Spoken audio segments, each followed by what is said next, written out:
Hello everybody, it's time for the Steckline Report. Sure happy you're with us.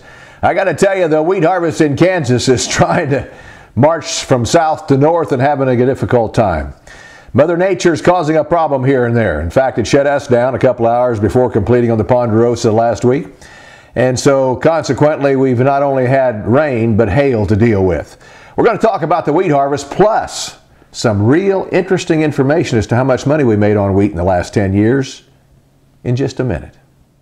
I first got started in the cattle business. My wife and my father-in-law got me into it. I love dealing with the animals and being in the outdoors. At American Ag Credit, I know a lot of them are in the same business that I am. Therefore they understand what I need and what problems I'm against, so they can work with you on it, and it makes it much easier. It's been passed down to me through the generations, and I want to pass it on down to the next generation or two.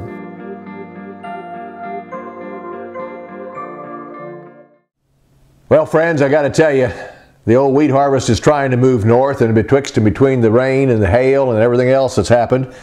Not an unusual deal, quite honestly. The farmers of this country have got to fight this each and every year, and I feel so much for those of you who have got problems with dryness. I see some real light yields out in southwest Kansas.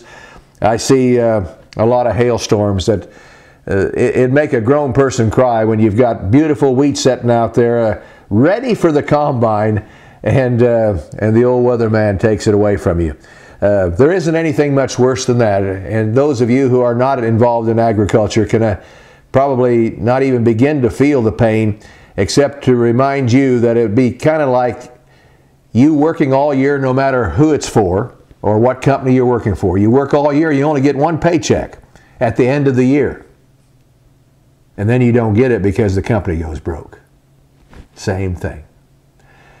So my heart's with you guys and gals that have got this hail. Now, let me quickly tell you, those that haven't gotten it and have gotten some wheat in the bins and the elevators, quick tour of the state of Kansas looks like this.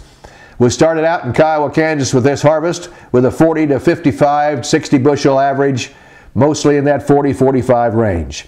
50 locations from Wichita to Salina, Kansas. 50 to 70 bushels where they got enough rain this year, 30 to 50 if there wasn't enough rain.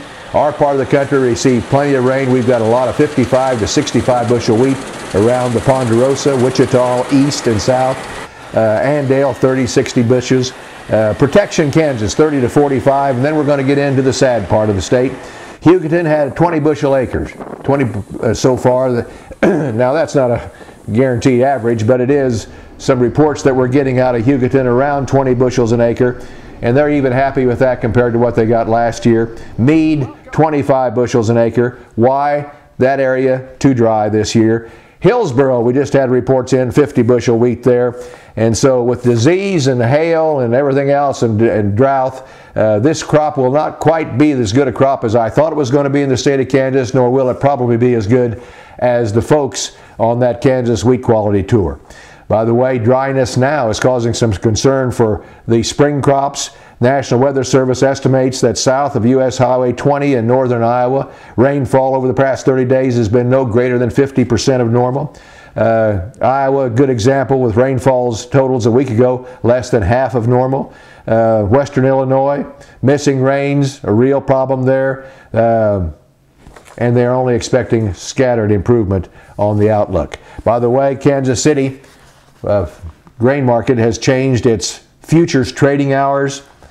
If you don't know this yet, they're going to be trading 21 hours a day now, starting at about 6 o'clock in the morning, 2 o'clock in the afternoon till, I guess it'd be 2 o'clock in the afternoon all night long through the day, and only being shut down about 2 or 3 hours in the late afternoon.